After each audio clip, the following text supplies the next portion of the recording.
Good morning everyone, welcome back to our channel to a new blog. আশা করি তোমরা সবাই খুব খুব খুব ভালো আছো, আর আমরাও খুব ভালো আছি। আজকে 27 জুলাই শনিবার, আর এখন বাজে সকাল 9:30, মানে ওই 9:35 মতো। আজকের ব্লগটা কিন্তু আমি বেশ অনেকটা আগে শুরু করে দিলাম, কি বলো? আমি উঠেছি অনেকক্ষণ, আজকে আমরা উঠেছি 7:30টায়। তার একটা কারণ আছে, বলছি আমি। কিন্তু এখানে ওয়েদার এত বাজে যে কি বলবো, মানে লাস্ট আমরা 2 সপ্তাহ ধরে কোনো রকম রোদের মুখ দেখতে পাইনি। রেগুলার এখানে বৃষ্টি হয়েই যাচ্ছে। একমাত্র মানে আগের শনিবার যেদিন অলির অন্নপ্রাশন ছিল, 20 তারিখ, ওই দিন মেঘলা ছিল সারাদিন, বৃষ্টি হয়নি, কিন্তু মানে ওই ওয়েদারটা ওরকমই মেঘলা টাইপের ছিল, রোদ ওঠেনি। তো 2 সপ্তাহ বেশি হবে হয়তো, তো 2 সপ্তাহ হবেই আর কি। এক ফোঁটা আমরা রোদের মুখ দেখিনি, বিচ্ছিরি লাগছে। দেখো, বৃষ্টি অনেকেই ভালোবাসে, আমি খুব একটা ভালোবাসি না, সেটা আলাদা কথা, কিন্তু বৃষ্টি ভালোবাসে এরকম মানুষের সংখ্যা অনেক আছে। কিন্তু সেটা 1 দিন 2 দিন 3 দিন 4 দিন 5 দিন, তার বেশি কিন্তু নয়, বলো। মানে জামা কাপড় কাচ্ছি, শুকোচ্ছে না। আর ফ্ল্যাট বাড়িতে কি হয়, মানে জায়গাটা খুব অল্প, তো তার মধ্যে সারাদিন বৃষ্টি, একটা প্যাচ প্যাচে ব্যাপার, জামা কাপড় ঘরের মধ্যে দড়ি টাঙিয়ে শুকুর দিতে হচ্ছে, একদম বিচ্ছিরি অবস্থা হয়ে গেছে। আর যেটা বলছিলাম, তোমাদের ওদিকে কি বৃষ্টি হচ্ছে আমাকে কমেন্টে জানিও তো। জৌগ্রামে তো বেশ ভালো রোদ উঠছে, মা বলছে একদম ঝলমলে রোদ। তারপর আবার মাঝে মাঝে বৃষ্টিও হচ্ছে, এটা ভালো লাগে। মানে হালকা বৃষ্টি হলো, রোদ হলো, ঠিক আছে, কিন্তু সারাক্ষণ 3-4 দিন 5 দিন টানা বৃষ্টি, সেটাও ভালো লাগে না। আর আমাদের এখানে তো 2 সপ্তাহ বাদই দাও। মুম্বাইয়ের দিকে তো বলছে বন্যা হয়ে গেছে, পুনেতেও তো রেড অ্যালার্ট জারি হয়েছে, খুবই বৃষ্টি হচ্ছে, আর ব্যাঙ্গালোরেও তাই অবস্থা। আর তোমরা কে কোথা থেকে আমার ব্লগ দেখছো একটু প্লিজ আমাকে কমেন্টে জানিও, আমার খুব ভালো লাগে তোমাদের কমেন্ট পড়তে। ইচ্ছা আছে আজকের ব্লগের লাস্টে আমি তোমাদের কিছু কমেন্ট আবার পড়বো। আর তোমরা কে কোথা থেকে ব্লগ দেখছো, আমার ব্লগ দেখতে তোমাদের কীরকম লাগে প্লিজ আমাকে কমেন্টে জানিও। এখন আমি দেখো সকাল সকাল বসিয়ে দিয়েছি চা, আর আজকে ব্রেকফাস্টে হবে হচ্ছে ম্যাগি। সৌম্য খাবে ম্যাগি, তাই ম্যাগি বানাবো। আর আজকে তাড়াতাড়ি ওঠার কিন্তু একটা কারণ আছে, তোমাদের যেটা বলছিলাম, তার কারণ আজকে লাঞ্চে আমাদের বাড়িতে আসছে বর্ণালী, অভিনীলদা আর অলি। তো আমি ওদেরকে ইনভাইট করেছিলাম ডিনারের জন্যই, কিন্তু বর্ণালী বললো একটু প্রবলেম আছে, ডিনারে আসতে পারবে না, তাই ওরা লাঞ্চে আসছে। ভালোই হলো, কিন্তু কি বলো তো, একটু আমার টেনশন হচ্ছে। মানে লাঞ্চে তো একটা ধরো মানুষ একটার, আমি যদি ওদেরকে আবার বলে দিয়েছি এই 1টার পর আসবে, তার আগে এসো না, কি করব বলো? একা হাতে সবটা করতে হয়, তো একটু হিমশিম খাই, একটু ভয় লাগে। আসলে ছোট থেকে এরকম করিনি। তারপরে ধরো 2জন মানুষের রান্না করে অভ্যস্ত, আর ডিনারে আমি 5-6 জনের রান্নাও করে ফেলতে পারবো। কি বলো তো, সারাটা দিন সময় পাওয়া যায়, কিন্তু লাঞ্চে তো টাইমটা খুব কম পাওয়া যায়, আর সমস্ত কুটে বেটে একা হাতে করতে হয়, যার কারণে একটু টেনশন লাগছে। হোপফুলি আমি পারবো। কয়েকটা আইটেম করার ইচ্ছা আছে, খুবই সিম্পল। ওদের আমি কখনো না বাড়িতে ডেকে ভাত খাওয়াইনি, মানে পোলাও খাইয়েছি, চাউমিন চিলি চিকেন খাইয়েছি, মানে এই টাইপের ভাত কখনোই খাওয়ানো হয়নি। ওরা ভাত খেতে চেয়েছে আমাদের বাড়িতে, তাই আজকে ওদের লাঞ্চে খাওয়াবো ভাত। তো কি কি রান্না করছি সবটাই তোমাদের সঙ্গে শেয়ার করব। আর অলি তো আসছে আজকে লাঞ্চে, বেশ অনেকক্ষণ টাইম আমাদের বাড়ি থাকবে। আর ও তো এখন একটু বড় হয়েছে, বিভিন্ন অ্যাক্টিভিটি করতেও পারে, আর সেগুলো আমরা খুব এনজয়ও করি।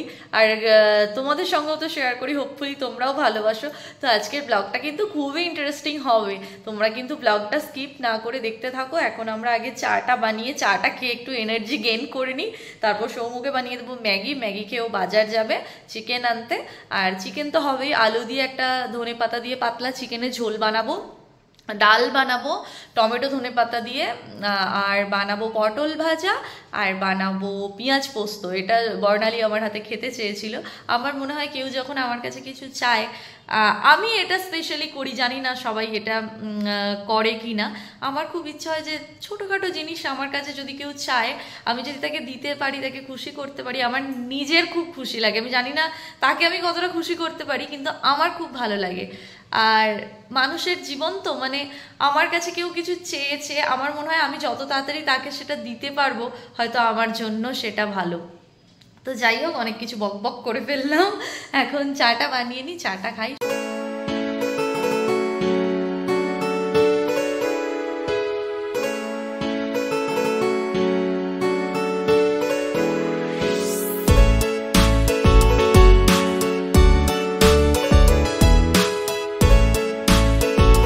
ঘড়িতে বাজছে এখন 10টা বাজতে 5, আর এখানে সৌম বসে গেছে চা আর বিস্কুট খেতে।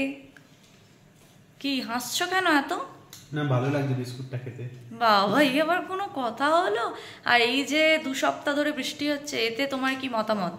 খুব বিচ্ছিরি ওয়েদার, এরকম ওয়েদার থাকা ঠিক নয়, রোদ ওঠা উচিত। আবার আমাদের ব্ল্যাঙ্কেটও বেরিয়ে গেছে, বলো। আমাকে কথাই বলতে দেয় না, খালি না না না না, বলো বলো বলো।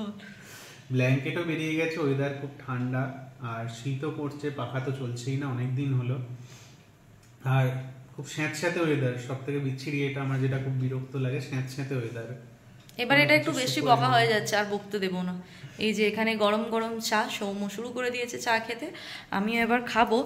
আর এদিকে আমি ডালটা বসিয়ে দিলাম সেদ্ধ হওয়ার জন্য, মানে সময় একটুও নষ্ট করা যাবে না। আমি চা খেতে খেতে ডালটা সেদ্ধ হয়ে যাবে, তারপর ডালটাতে ওই টমেটো ধনেপাতা দিয়ে ওই যে সম্বারটা সেটা দিয়ে নেব, তারপর সৌম্যর ম্যাগি বানাবো। আর এখানে তো ভাতের চালটা আমি বসিয়ে দিয়েছি। আমার প্রবলেমটা কি হয় জানো, আমার হাঁড়িটা না একদম এইটুকু ছোট্ট, 2 জনের হাঁড়ি, এখানে 4 জনের ভাতটা হওয়াটা একটু চাপের। আমার মা বলছে, হ্যাঁ রে, অতটা চাল নিয়েছিস, ভাতটা ভালোভাবে বানাস, না হলে ভাতটা না, মানে বলে না হাঁড়ির মধ্যে না খেললে না ভালো হয় না। জানি না কি হবে, হোপফুলি ভালোই হবে। আর বললামই তোমাদের পটল ভাজা করব, তাই পটলগুলোকে ঝটপট করে আমি চাটা হতে হতে কেটে নিলাম। আর প্রত্যেকটা পটল দেখো কচি ফুল। আমার না এরকম পটল খেতে খুব ভালো লাগে, মানে ওই বীজটাকে ভেতর থেকে চিপলে একটা জলের মতো বেরোয় না, ওটা আমার খুব ভালো লাগে। এই যে এই পটলটা ওই রকম, মানে প্রত্যেকটাই ওরকম। আমার এরকম কচি পটল খেতে খুব ভালো লাগে। তো চলো চাটা খেয়ে নিই, চা খাওয়ার পর ডালটাতে সম্বার দেব, আর সৌমকে বাজার পাঠাবো আর কি, চিকেনটা আনতে। আর সৌম্য আসার পর বললাম তারপর তুমি ব্রেকফাস্ট করো। আর আমার তো হেল্পিং হ্যান্ড দিদি এখন আসছে না, তার বদলে অন্য একজন দিদি হেল্প করতে আসছে। সে আসবে আজকে 5টাতেই সে আসে। এবার তার মধ্যে সমস্ত খাওয়া দাওয়া পর্ব মিটিয়ে যা যা বাসন আমার মেজে নেওয়ার, সে বাসন মাজবো বলেছিল, আমি তাকে বললাম যে তোমার হবে? তো ও বললো যে ম্যাডাম আমি তো আসছি আপনার কাছে ঘর আর ঝাড়ু দেওয়া করতে, ঘর মোছা আর ঝাড়ু দেওয়া করতে, তো বাসনগুলো আপনাকে মাজতে হবে না, আমি মেজে নেব। তো যাই হোক, তাও আমি সবটা নামাই না, আসলে আমাকে এই সময় হেল্প করছে এটাই আমার অনেক, মানে বাসন আর না দেওয়াই উচিত আর কি। তো নিজে থেকে যখন বললো, তাই আমি হাঁড়ি করা এই বড় বাসনগুলো দিয়ে ছোটোখাটো সমস্তই আমি মেজে নিই। তো চলো এখন আগে ব্রেকফাস্ট করে নিই, মানে চাটা খেয়ে নিই, ব্রেকফাস্ট নয়।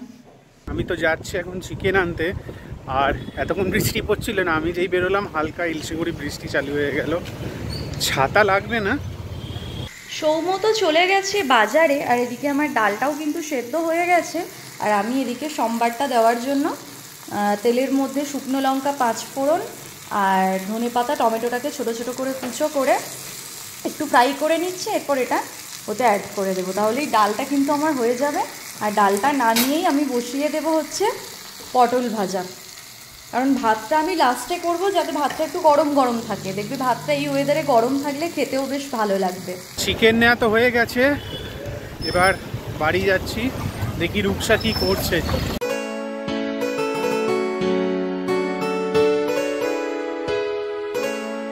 বেজে গেছে 11টা 10, আর আমার রান্নাবান্না এদিকে জোর কদমে চলছে।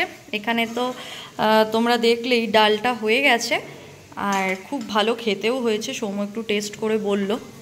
আর এখানে পটল ভাজাটাও হয়ে গেছে। এখন এখানে হচ্ছে পেঁয়াজ পোস্তর, পেঁয়াজটা ভাজা, অল্প হাফ মতো টমেটো আমি দিয়েছি, আর 3-4টে কাঁচা লঙ্কা চিড়ে দিয়ে দিয়েছি। আর এখানে ভাতটাও কিন্তু আমি অলরেডি বসিয়ে দিয়েছি, কারণ ছোট ওভেনে হচ্ছে তো, এটা হতে অনেকটা টাইম লাগবে। আর এদিকে পেঁয়াজ পোস্তটা করে আমি চিকেনটাকে এখন এবার ধুয়ে নেব, আর চিকেনের মশলাটাও করতে হবে।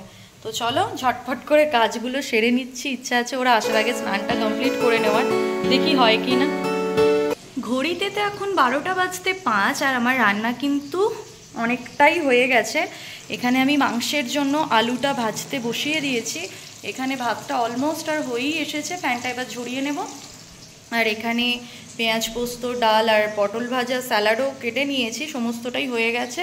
শুধু এবার আমাকে মাংসটা ধুতে হবে। তার আগে আমি একটা ভিডিও আপলোডে দেবো আর কি, একটা থাম্বনেল বানিয়ে ভিডিওটা আপলোডে দিয়ে দিই, তারপর মাংসটা ধুয়ে মাংসটা কষাতে হবে। আর মাংসের মশলাও এখানে পেস্ট করতে হবে। এই যে পেঁয়াজ টেয়াজ সমস্ত কেটে এর মধ্যে রেখে দিয়েছি।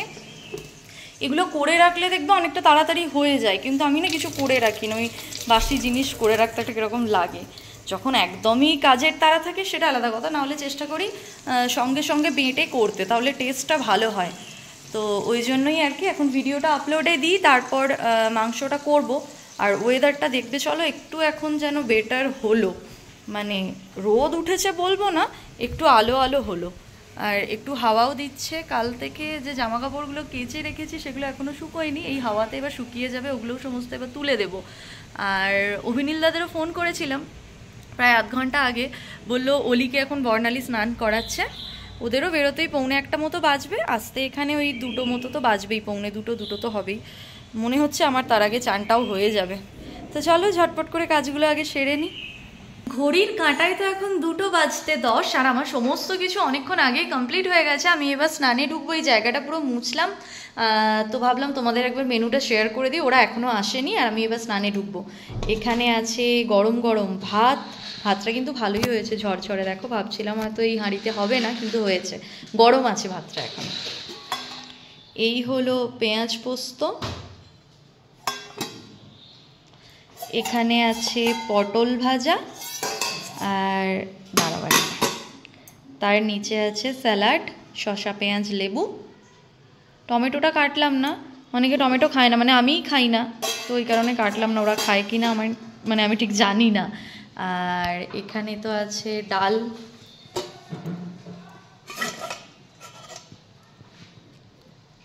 ধনেপাতা দিয়ে টমেটো দিয়ে ডাল, আর এই হলো চিকেন, এটা আলু দিয়ে ধনেপাতা দিয়ে বানিয়েছি, মানে ঘরোয়াভাবে যেমন আর কি ভাত দিয়ে খাওয়ার। তো এই হলো আমার সমস্ত রান্নাবান্না কমপ্লিট। এবার আমি যাব স্নানে, স্নান করে বেরিয়ে তারপর ওরা এলে একসঙ্গে খাওয়া দাওয়া করব। তো এখন আর ভিডিওটা কন্টিনিউ করছি না, ওরা আসুক, ওদেরকে নিয়ে একেবারে তোমাদের সঙ্গে দেখা হচ্ছে। আর তোমরা জানাবে রান্নাগুলো কীরকম হয়েছে, হ্যাঁ, আর ওরা তো খেয়ে দিয়ে রিভিউ দেবেই, তোমাদের সঙ্গে শেয়ার করব, কিন্তু তোমরাও দেখে কতটা কি বুঝতে পারলে কমেন্টে জানিও। আর বর্ণালীরা এখনও আসেনি, কারণ ওদের গাড়িটা গিয়েছিল একটু সার্ভিসিংয়ে, তো ওরা ভেবেছিল ক্যাব ধরে চলে আসবে, কিন্তু তারপরে আবার ওখান থেকে ফোন করেছে যে হয়ে এসেছে, আর আধ ঘন্টা 1 ঘন্টা এরকম বলে যে এরকম টাইম লাগবে, তারপর আমরা গাড়িটা দিয়ে আসছি। তো ওরা ভাবলো যে গাড়িটা যদি 1 ঘন্টা পর চলেই আসে তাহলে গাড়িতেই আসবো, ক্যাবে এলে একটা ধরো অসুবিধা তো হয়, আর ওদের যেহেতু নিজস্ব গাড়ি, ওরা গাড়িতে মানে এসে অভ্যস্ত আর কি, তো অন্য কারোর গাড়ি হলে ক্যাব হলে একটু তো প্রবলেম হবেই। যাই হোক ওরা আসছে, আর আমাদের খেতে খেতে এমনিও বাড়িতে 2:30 পৌনে 3টে বেজেই যায়, আজকে নয় 4টে হবে, অসুবিধা নেই। সৌম্যর একটু খিদে পেয়ে গেছে, ও এতটা লেট করে না, কিন্তু ঠিক আছে, বন্ধুরা মিলে সবাই মিলে একসঙ্গে খাবো মজা করে, ওটাই। তো আমার স্নান তো অনেকক্ষণই হয়ে গেছে, আর আমি আজকে এই নতুন নাইটিটা পরলাম। নতুন বলতে এগুলো আমার সব দিদির কাছ থেকে কেনা, জানো তো, আমার দিদির হচ্ছে আর কি শাড়ির বা নাইটি বলো কুর্তি সব কিছুরই বিজনেস আছে। তো আমি যখন যাই একেবারে বছরে একবার বাড়ি যাই, আমি একবারে 6টা কি 8টা নাইটি কিনে নিই, তারপরে শ্রীরামপুরে কিছু রেখে আসি, জৌগ্রামে কিছু রেখে আসি, যাতে গিয়ে নতুন নতুন পরতে পারি, আর কিছু এখানে নিয়ে আসি। সমস্ত কিছু একদম পুরো সেলাই ধরিয়ে নুন জলে সারা রাত ভিজিয়ে তারপরের দিন কেচে শুকুত দিয়ে শুকিয়ে একদম আমি রেডি করে নিয়ে আসি। তো সৌম্যকে বললাম আজকে নতুন পরলাম, দিয়ে ও বলছে এমা স্নান করে নতুন পরলে? আমি বললাম নতুন নয়, এটা কাঁচা হয়ে গেছে। তো তখন বললো আচ্ছা ঠিক আছে। তো আজকে এটা পরলাম, এটা পরেই নি, নেওয়া থেকে এই প্রথম পরলাম। আবার তো যাওয়ার সময় চলে এলো, ধরো আর 1-1.5 মাসের মধ্যেই, 1.5 মাস মতো, না 1.5 মাস নয় 2 মাস আছে, তো 2 মাসেরও কম, ওই 55 দিন মতো আছে আর আমাদের বাড়ি যেতে। তো আবারও অনেক কিছু কিনবো, অলরেডি মা নাইটি কিনে আমার জন্য রেখেও দিয়েছে, তো ওগুলো তো আনবো করবো, তাই এগুলোকে একটু না পুরনো করলে হয় বলো তো, তাই। তো ওরা এলে খাওয়া দাওয়া করবো, তোমাদের তো দেখালে আমি কি রান্না করেছি না করেছি। আর যেটা আমার তোমাদের বলার, তোমরা আমাকে এত ভালোবাসা দিচ্ছ, এত আমার চ্যানেলকে সাপোর্ট করছো, সাবস্ক্রাইবার যে খুব বাড়ছে আমি বলবো না, একটু একটু করে বাড়ছে। একদিন দেখছি 2টো সাবস্ক্রাইবার বাড়ছে, তো পরের দিন ঘুম থেকে উঠে দেখছি একজন আনসাবস্ক্রাইব করে দিয়েছে। ঠিক আছে, আসবে যাবে, এরকমভাবেই তো জীবন কাটবে বলো, ঠিক আছে, এরকমভাবেই আমাকে অল্প অল্প করে ভালোবাসা দিয়েও সাপোর্ট করো, আমি আস্তে আস্তে নিজের যোগ্যতায় এগিয়ে যাই। আর এটাই আমি চাই, কি বলতো, ছোট থেকে আমার খুব ইচ্ছা ছিল যে আমি গান নিয়ে বড় হব, এর আগে হয়তো কোনো ব্লগে আমি শেয়ার করেছি, তোমরা যারা আমার পুরনো ভিউয়ার্স আছো তারা জানবে। আমি যখন কলেজ কমপ্লিট করলাম তখন আমার সমস্ত বন্ধুবান্ধবরা চাকরির জন্য বিভিন্ন পরীক্ষা দিত, চাকরি খুঁজতো আর কি। আমি কিন্তু কখনো চেষ্টা করিনি কোনো দিন চাকরির। আমার মা আমায় বলতো সব বন্ধুরা চাকরি পেয়ে যাবে, তুই কি করবি বলতো। আমার ইচ্ছা ছিল যে দুটো মানুষও যদি আমায় চেনে যেন আমার গানের জন্য চেনে। তো গানটা তো বিয়ের আগে কন্টিনিউ করতাম, কিন্তু বিয়ের পর সেটা আর করা হয়নি। এখন গিটারটা বন্ধ আছে। আবার ভেবেছিলাম 1 মাসের জন্য ভর্তি হব, কিন্তু আবার যেহেতু বাড়ি চলে যাচ্ছি শুধু শুধু 1 মাসের জন্য ভর্তি হয়ে কী করবো, একেবারে ফিরে এসেই আমি শুরু করব নতুন করে আবারও। তো যেগুলো আমি শিখেছি সেগুলো তো আমি প্র্যাকটিস করি বাড়িতে মাঝে সাঝে আর কি, রেগুলার হয় না, মিথ্যে বলবো না। তো যখন সব বন্ধুরা চাকরির ইন্টারভিউ দিতে, আমার মা বলতো গানটা নিয়ে কি সাকসেস হবে আদেও, কিন্তু সাপোর্ট করতো, প্রচুর সাপোর্ট করতো, মিথ্যে বলবো না। প্রতিদিন মানে প্রতি সোমবার নিয়ম করে আমাকে ক্লাসে নিয়ে যাওয়া। আমার না যেতে ইচ্ছা হলেও আমার মা কিন্তু একটা দিনও ক্লাস কামাই দিতে আমাকে দিতই না। তো এইগুলো অনেক স্ট্রাগল করেছে আমার ফ্যামিলিও, কিন্তু ওই যে বলে না এই জায়গাটায় না থাকলে কিছু হয় না, তো হয়নি। কিন্তু আজকে আমি এখানে এসে সময় কাটানোর জন্য, বাড়ির লোককে আমি কিভাবে আছি সবটা দেখানোর জন্য, তোমাদেরকে দেখানোর জন্য আমি ইউটিউবে এসেছি। এই জায়গা থেকে যে তোমাদের এত ভালোবাসা পাচ্ছি, সত্যি বলছি আমার এত ভালো লাগে না, আমি বলে বোঝাতে পারবো না। এমনি তো আমি বকবক করতে খুবই ভালোবাসি। আজকে একটা ভিডিও আমি আপলোড করেছি, সেটা হচ্ছে ওই অলির অন্নপ্রাশনের রাতের ভিডিওটা। তো একজন বাংলাদেশ থেকে একজন বোনই বলবো আমাকে কমেন্ট করেছে, আমার খুব ভালো লাগলো জানো, আমাকে লিখেছে, আমাকে ভালোবাসা জানিয়েছে, খুব ভালো লাগলো। সব থেকে বড় ব্যাপার যেটা, এর আগের দিন আমি যখন অলির অন্নপ্রাশনে যাই আর কি, বর্ণালীদের, তোমরা আগের ব্লগে দেখেছো মেবি, বর্ণালীদের সোসাইটিতেই একজন ওর নেইবার আর কি, আমিও তাকে চিনতাম না, সেও আমায় চিনতো না। তো অনেকক্ষণ ধরে বসে আছি, এদিক ওদিক করছি, তারপরে মাঝখানে একটু ফোনটা ঘাঁটছিলাম। তো ওই দিদি আমার কাছে এলো, দিয়ে আমাকে এসে বলছে, আচ্ছা তুমি কি ইউটিউব করো, তুমি ব্লগ বানাও না? দিয়ে আমি বলছি হ্যাঁ আমি ব্লগ বানাই। বলছে আমি তোমার ব্লগ দেখি জানো, আমি না আসলে ব্লগ দেখতে খুব ভালোবাসি। তো ওইভাবে ব্লগ একটার পর একটা দেখতে দেখতে তোমার ব্লগ একদিন পেয়েছিলাম, তারপর থেকে আমি তোমার ব্লগ দেখি, আমি তোমার সাবস্ক্রাইবার। সত্যি কথা বলতে আমার এত ভালো লাগলো না যে কি বলবো। দিয়ে আমি বললাম আমি তো আজকেও ব্লগ করছি, চলো তাহলে তোমাকেও দেখাই। তো ওই ক্লিপসটা আগের ভিডিওতে আছে, হোপফুলি তোমরা দেখেছো। কি ভালো লাগলো আমার। এর আগেও আমার সঙ্গে এই ঘটনা ঘটেছে জানো তো, ডিমার্ট যখন গিয়েছিলাম ওরকম একজন আমাকে দেখে চিনতে পেরে এসেছিল, কিন্তু সেই দিনও আমি ব্লগ করছিলাম। কিন্তু ওই ক্লিপসটা যে আমি নেব, আমি এতটাই নার্ভাস হয়ে গেছি, মানে ওরকম ঘটনা তো আগে কখনো ঘটেনি, দুম করে ওরকম ঘটেছে বলে ওই ক্লিপসটা আমি নিতে পারিনি। কিন্তু ওই জায়গার থেকে আমি শিক্ষা নিয়েছিলাম কি নেক্সট টাইম যদি কখনো কেউ এরকম আসে তো তাকে আমি নিশ্চয়ই আমার ব্লগে দেখাবো। তো আগের দিন আমি এই ব্লগে ক্লিপসটা নিয়েছি। আরও কিছু বলার ইচ্ছে ছিল কিন্তু বলতে পারিনি, একটুখানি বলে ফোনটা মানে ওই ক্লিপসটা এন্ড করে দিয়েছি। তো এই দিদি হয়তো বা আজকে আমার ব্লগটা দেখছে, আমার খুব ভালো লেগেছে, তুমি এরকমভাবে এসে কথা বলেছো, তুমিও খুব মিষ্টি। তো যাই হোক, তোমরা যারা ব্যাঙ্গালোর থেকে আমার ব্লগ দেখো বা যেখান থেকেই দেখো না কেন, যদি কখনো আমাদের সামনাসামনি দেখা হয়, তোমরা দেখে আমায় চিনতে পারো, প্লিজ আমার সঙ্গে এসে কথা বলো, আমার খুব ভালো লাগবে তাহলে। আর কি বলো তো, ছোট থেকে ধরো বর্ধমান থেকে আমি বড় হয়েছি, জৌরাম থেকে, তো গান বাজনা পড়াশোনা ফ্যামিলি এই নিয়ে বড় হয়ে পরবর্তীতে আমি ব্লগিং এই প্রফেশনে আসি।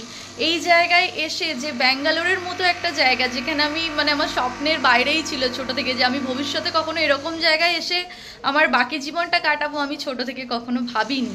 তো সেই জায়গায় এসে মানুষ যখন আমার ব্লগ দেখে আমাকে চিনতে পেরে এসে আমার সঙ্গে কথা বলছে, আমার যে কি ভালো লাগছে আমি বলে বোঝাতে পারবো না। মনে হচ্ছে যে কি না, আমি এই প্রফেশনটা বেছে নিয়ে ঠিকই করেছি, ভুল করিনি। হয়তো এখনও আমি সাফল্যটা পাইনি যেটা আমি পেতে চেয়েছি, কিন্তু পাবো। আমি জানি সৎ পথে থাকলে ভগবান কখনো তার পাশ থেকে চলে যায় না, আমার পাশে থাকবে। হয়তো আমার সাকসেস একটু দেরিতে হবে, কিন্তু হবে। তো ওই আর কি, খুব এক্সাইটেড হয়ে অনেক কিছু তোমাদের সঙ্গে বকবক করে ফেললাম। যাই হোক, ওরা আসুক, ওরা এলে খাওয়া দাওয়া হবে, তখন আবার তোমাদের সঙ্গে দেখা হচ্ছে। আর এখন বেজে গেছে অলরেডি বকবক করতে করতে 3:20। আর সৌম্য এখানে কি করছো তুমি? আহা গো, খুব রোগা হয়ে গেল, দেখো মুখটা কত ছোট্ট হয়ে গেছে, খুব খিদে পেয়ে গেছে। চলো ওরা এলে একসঙ্গেই খাওয়া দাওয়া হবে। এখন বাজে 4:30, আর এই সময়তে এসেছে। আর অলি গুলগুলিটাকে আবার দেখো, আবার ড্যাব ড্যাব করে দেখছে। এদের দুজনকে আগে একটু ধোলাই দিই, তারপর ভাত দেব। এইটা হচ্ছে যত নষ্টের গোড়া। এই যে এইটা এই যে অলি এসেছে মিমি ভাত খেতে গো, মিমি ভাত খেতে। তাই তো, তুমি মিমি ভাত খেতে এসছো? তোমার সাজটা তো ঝ্যাক্কাস হয়েছে, একদম ঝ্যাক্কাস সাজ। তুমি একটু চুপটি করে শুয়ে থাকো, আমরা আগে খেয়ে নিই, হ্যাঁ, তারপর তোমার সঙ্গে খেলু খেলু করবো, তারপর খেলু খেলু করবো। এই দেখো আমাদের অলির খাওয়া দাওয়া হয়ে গেছে, এখনো ঘুরে বেড়াচ্ছে ঢেকুর তোলার জন্য। তুলে নাও ঝটপট ঢেকুর। আর এই যে এখানে দু বন্ধু প্রথমে খেতে বসেছে, এরপর আমরা দু বন্ধু বসবো। এই কত দূর গেছো তোমরা, কি কি দিয়ে খাচ্ছ? ভাল লাগছে? এই যে ভালো হয়েছে। এবার এ কি বলে দেখি। অলি তোমার দুটো ভালো হয়েছিল খেতে? ওই রান্নাটা ভালো হয়েছে? ঠিক আছে, পরের বারে একটু গরম করেই দেবো। রূপসা কিরম হয়েছে রান্না?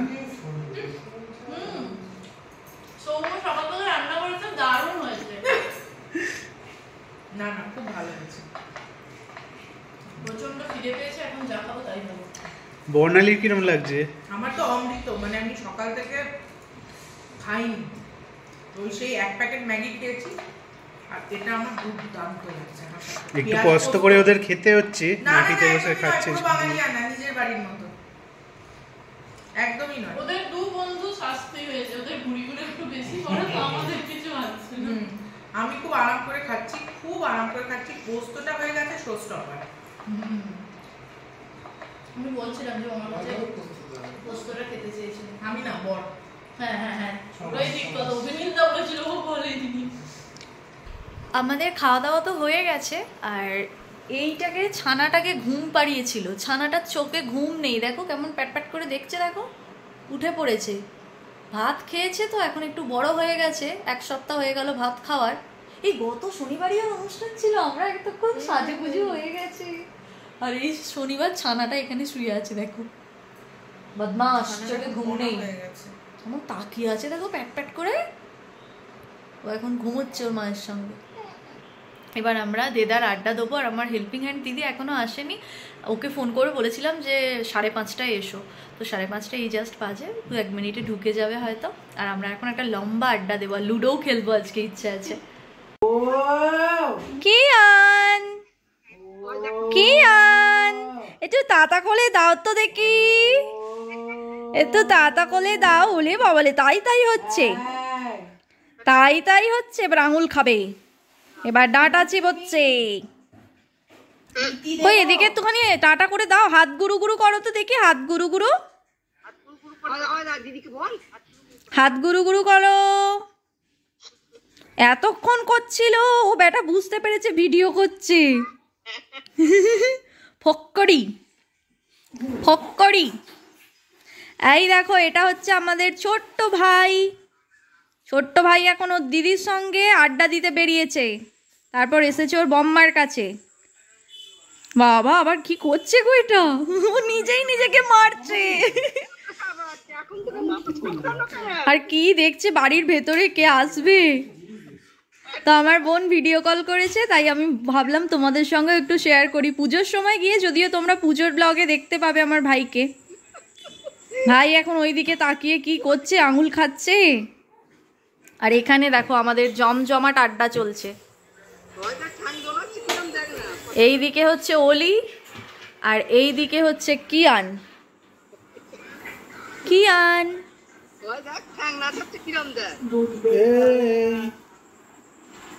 কিয়ান বাবা পা দোলানো দেখো ওর শুধু। কিছু খেতে দেয়া হোক। ওমা ওমা, ওর ওর ওর জামাইবাবু বলছে ওকে কিছু খেতে দেওয়া হোক, ও আঙুল খাচ্ছে। হ্যাঁ বলো, পুজোর সময় নিয়ে আসবে ভরে ভরে চকলেট, বলেই বলেই চকলেট।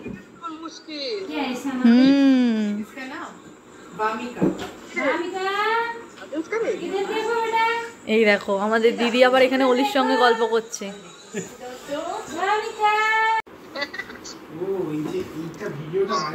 কিয়ান কিয়ান কিয়ান ফক্কুড়ি ফক্কুড়ি। কিয়ান ও পাখা নিয়ে হাওয়া খাবে, ও একটু হাওয়া ছাড়া থাকতে পারে না। হাসি দেখো না, হাসি দেখো না, ফক্করি কি ধরবে, এ গুলি করে দেবে মনে হচ্ছে, গুলি করে দেবে। ওলে বাবালি, ওলে বাবালি, গুলগুলি।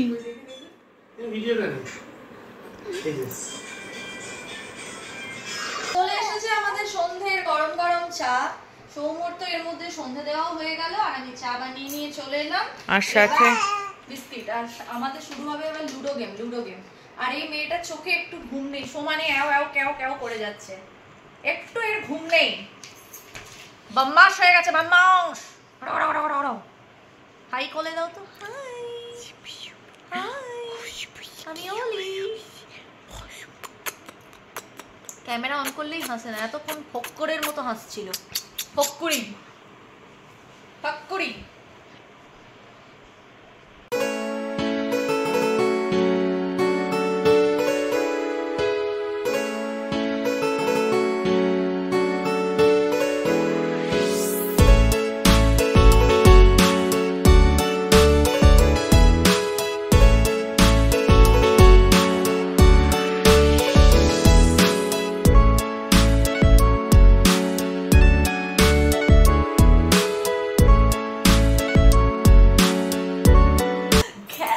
জমে উঠেছে বলার কথা নয়। আমাকে আর বর্ণালীকে না এই দুটো মিলে প্ল্যান করে পটপট করে খেয়েছিল।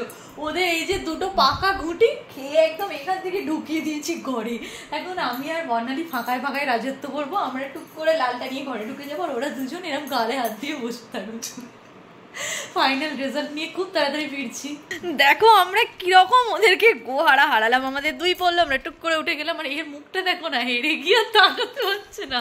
আর এটা তো একদম সুবোধ বালক হয়ে গেছে হেরে। বর্ণালী তোমার জিতে কিরম লাগছে? আমাদের চিৎকারে ওলি উঠে পড়েছে, অপূর্ব অপূর্ব। আর আমাদের চিৎকারে উঠে পড়েছে ওলি। চলো আবার খেলবে এরা, এরা দু গুটিতে হেরে না, এদের কি যে হয়েছে, এরা ভাবছে এবার বুঝি ওরা জিতবে। এবার তো চেঞ্জ হবে, আমি লাল না। দেখো যাই নাও, কালারে কিছু যায় আসে না, বুঝেছো? আমরা যে রং ছোবো সেটাই জেতার রং হয়ে যাবে, তাই না বলো বর্ণালী? চলো আমাদের এবার কি নীল, চলো আমরা নীল সবুজ। আচ্ছা সেকেন্ড গেমটা তো ঘেটে দেয়া হলো।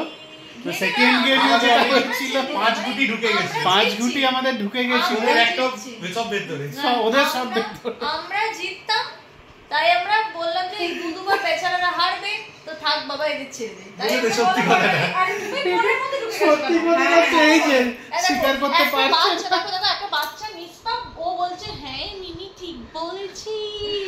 দেখো 8 গুটিতে হেরে গেছে, মোটেও না, এসব 8 গুটিতে হেরেছে, 8 গুটিতে ওরা হেরেছে। দেখো ও লাল হয়ে গেছে, ওর অবস্থাটা দেখো, মোটেও না।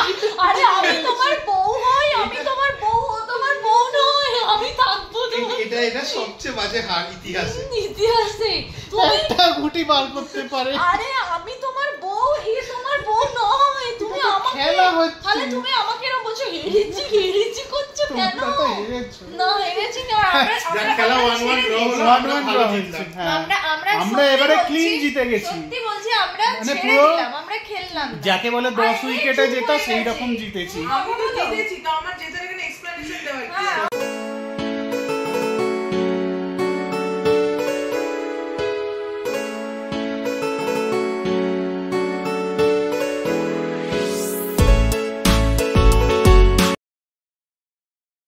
আমাদের তো সেকেন্ড রাউন্ড চা বানানো হয়ে গেল। তো প্রথম রাউন্ডে যে কাপে দিয়েছি সেই সমস্ত কাপ আমি মেজে রেখে দিলাম, একই কাপে বারবার চা দেওয়া যাবে না। তবে এরপর যদি ওরা চা চায় ওদেরকে প্লাস্টিকের ওই কাপে দিয়ে দেবো ইউজ অ্যান্ড থ্রোতে। এই যে এখানে গরম গরম চা আর আলুর পাঁপড়, এটা কিন্তু আমি ভাজিনি, এগুলো সৌম্য মাইক্রোওভেনে একটু সেঁকে নিল আর কি, অয়েল ফ্রি, ভালোই লাগে খেতে এটা, আর এটা খাওয়া শরীরের পক্ষেও ভালো। তো চলো আমাদের সেকেন্ড টাইম চায়ের আড্ডাটা হয়ে যাক, তারপর কি হচ্ছে তোমাদের সঙ্গে শেয়ার করছি। চলে এসেছি চা নিয়ে, কিন্তু তুমি এখানে ওলি চা কিন্তু এখানে উল্টে দিও না বাবা, শর্ট মেরে। আমাদের তো খুব মজায় জমজমাটভাবে একটা দিন কাটলো। এখন ওরা বেরিয়ে যাচ্ছে, কারণ কালকে হচ্ছে আদ্দিয়ার জন্মদিন। ওরা আজকে ডিনারে আদ্দিয়াদের বাড়ি যাবে, মানে আশুতোষদার আদ্দিয়ার বাড়ি। আর আমাদেরও আদ্দিয়া বললো যাওয়ার জন্য, কিন্তু কোনো রকম প্ল্যান নেই। তো আর কালকে আমাদের ডিমার্ট যাওয়া আছে, বা আমরা তো বলছিলাম যে বাড়ি যাব, তার জন্য আমাদের শপিং টপিং আছে, যার কারণে আমাদের যাওয়া হলো না। তো ঠিক আছে, পরে আবার যখন যাবো দেখা হবে। এখন ওদেরকে আমরা নিচে ছেড়ে দিয়ে আসবো, তারপর এসে আমাদের ফর্দ বানাতে হবে কালকে ডিমার্ট যাওয়ার জন্য। এই যে ওরা তো এবার বেরিয়ে যাচ্ছে, তো চলো ওদেরকে টাটা বলে দিই, আবার পরে দেখা হবে ওদের সঙ্গে। টাটা।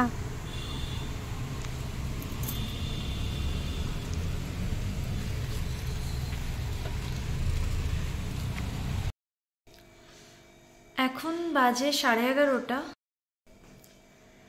আর আমাদের ডিনার তো কমপ্লিট হয়েই গেছে।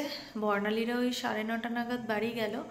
আর তারপর না আমার খুব মাথার যন্ত্রণা হচ্ছিল, জানি না তোমরা আমাকে দেখে কতটা বুঝতে পারছো। সৌম্য বেশ অনেকক্ষণ, প্রায় আধ ঘন্টার ওপর ধরে মাথাটা টিপে দিল, হাত পা টিপছিল। আসলে মাইগ্রেনের ব্যথা তো, বাইরে থেকে টিপলেও কিছু হয় না। রান্না করতেও ইচ্ছা করছিল না, সকালে যা ভাত টাত করেছিলাম সমস্তই উঠে গিয়েছিল আর কি। তো আটা মাখা ছিল একটু ফ্রিজে, তো এই আটাটা দিয়ে রুটি বানিয়ে নিলাম।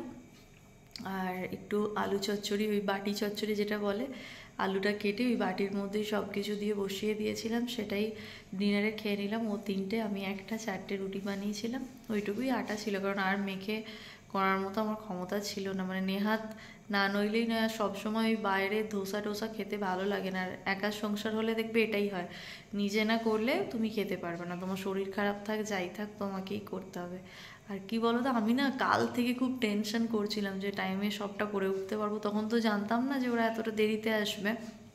ওরা বলেছিল 1টার মধ্যে চলে আসবো, মানে আমি বলেছিলাম যে 1টার পর এসো, মোটামুটি 1:30টার মধ্যে চলে আসবে ভেবেছিলাম, কিন্তু এতটা লেট হবে ভাবিনি। আমি ওদের অ্যাকচুয়াল ডিনারেই বলেছিলাম, তো বর্ণালী বললো যে না, গাড়ির প্রবলেম আছে, ক্যাবে যাওয়া আসাটা একটু অসুবিধা হবে, তাই তুমি দুপুরবেলা ডাকো, তাহলে আমরা সন্ধে সন্ধে বেরিয়ে পড়বো ক্যাবে। এবার তারপর ওদের গাড়িটা চলে এলো। তো আমি ওকেও বলেছি যে তোমাকে আর জীবনে কখনো আমি লাঞ্চে ডাকবো না, তোমাদের ডিনারেই ডাকবো, কারণ এতটা দেরিতে খেয়েছি তো, ওই জন্য মাইগ্রেনের যন্ত্রণাটা খুব বেড়ে গেছে। এই জিনিসটা আমার আগে ছিল না জানো, আমার দিদির আছে এটা, আমার এই রিসেন্ট মানে এই 6-7 মাস হবে এই জিনিসটা আমার হয়েছে। মানে যদি খালি পেটে থাকো না, অনেকটা টাইমের গ্যাপ থাকলে, তারপর যদি মাথায় রোদ লাগে, তাহলে তো আরোই অবস্থা খারাপ হয়ে যায়। কিন্তু খাওয়াটা অনেকটা দেরিতে হলে, আর ধরো ব্রেকফাস্টে আজকে ম্যাগি খেয়েছিলাম, সৌম্যর জন্য বানিয়েছিলাম, ওখান থেকে আমি একটু অল্প খেয়েছিলাম, তারপর ভাত খেলাম প্রায় 5টা। তো এতটা একটা লং টাইমের গ্যাপ, যার কারণে প্রচণ্ড মাথার যন্ত্রণা। তাও দুবার চা বানিয়ে আজকে খাওয়া হয়েছে, দুবারই কিন্তু আমি চা খেয়েছি। আমি সন্ধ্যের দিকে চা খাই না, আমার চায়ের নেশাটা সকালে একবার, তাও না দিলেও হবে, কিন্তু সন্ধেবেলা ওদের বানালাম, দুবারই আমি খেয়েছি, তাতেও কমেনি। তো যাই হোক, এখন হয়ে গেছে আমাদের ডিনার। আর এই যে ওরা আমাদের জন্য, দুজনের জন্য 2টো পেস্ট্রি এনেছে, এখন ওটা খেয়ে দিয়ে আমরা শুয়ে পড়বো। কালকে যাব ডিমার্ট, আজকে ভেবেছিলাম ফর্দ বানাবো, কিছুই হলো না। কাল ঘুম থেকে উঠেই ফর্দ বানাতে হবে। আর তোমাদের আমি ভিডিও শুরুতে বলেছিলাম আজকে তোমাদের কিছু জনের কমেন্ট আমি পড়বো, মানে কয়েকটা ব্লগের কমেন্ট একসাথে আমি আজকের ব্লগে বলেছিলাম পড়বো। প্লিজ তোমরা কিছু মনে করো না, আমার মাথাটা খুব লাগছে, তো এখন কথা বলতে আমার বিশেষ ভালো লাগছে না। কালকের ব্লগে আমি তোমাদের প্রমিস করছি তোমাদের নাম নিয়ে নিয়ে আমি কমেন্টগুলো পড়বো। আজকের মতো তোমরা আমাকে একটুখানি মানে ক্ষমা করে দিও, কালকের ব্লগে আমি সত্যি বলছি তোমাদের নাম পড়বো। তো চলো, আর আজকে এনার্জি পাচ্ছি না, আজকের ব্লগটা এতটাই থাকলো। আজকের ব্লগটা যদি তোমাদের ভালো লেগে থাকে তাহলে অবশ্যই করে একটা লাইক করো, কমেন্ট করে জানিও। তোমাদের কমেন্ট পেতে, পড়তে, রিপ্লাই করতে আমার খুব ভালো লাগে। আর আমি কিন্তু তোমাদের প্রত্যেকের কমেন্টে রিপ্লাই দিই। তোমরা এইভাবেই আমাকে সাপোর্ট করো। যারা আমার চ্যানেলে নতুন বা যারা এখনও আমার চ্যানেলটাকে সাবস্ক্রাইব করোনি, তারা প্লিজ আমার চ্যানেলটাকে সাবস্ক্রাইব করে আমার পাশে থেকো। আর খুব তাড়াতাড়ি 1K করে দাও। আর সাবস্ক্রাইব করে একদমই আনসাবস্ক্রাইব করো না, এটা ঠিক নয়। আর যারা ফেসবুক পেজ থেকে আমার ভিডিওটা দেখছো, তারা প্লিজ পেজটাকে লাইক ফলো করে দিও। আর যারা ইউটিউব থেকে দেখছো, তারা প্লিজ চ্যানেলটাকে সাবস্ক্রাইব করে দিও। আর একটা কথা, তোমরা অনেকেই আমার ভিডিও দেখো, মানে আমি লিংক শেয়ার করি ফেসবুকে, তো ফেসবুক থেকে অনেকে আমার ইউটিউবের ভিডিও দেখে ফেসবুকে কমেন্ট করো। প্লিজ তোমরা ফেসবুকে না কমেন্ট করে ইউটিউবে এসে কমেন্ট করো, তাতে ভালো লাগে, কারণ খেটে খুঁটে ভিডিওটা তো ইউটিউবের জন্য বানাই, ইউটিউবে কমেন্ট করলে বেশি ভালো লাগে। তো তোমরা প্লিজ আমাকে ইউটিউবে কমেন্ট করো। তোমাদের সঙ্গে আবারও কালকে দেখা হচ্ছে একটা ধামাকাদার ব্লগ নিয়ে। ততক্ষণের জন্য তোমরা সবাই খুব ভালো থেকো, সবাইকে খুব ভালো রেখো। আজকের মতন গুড নাইট, টাটা।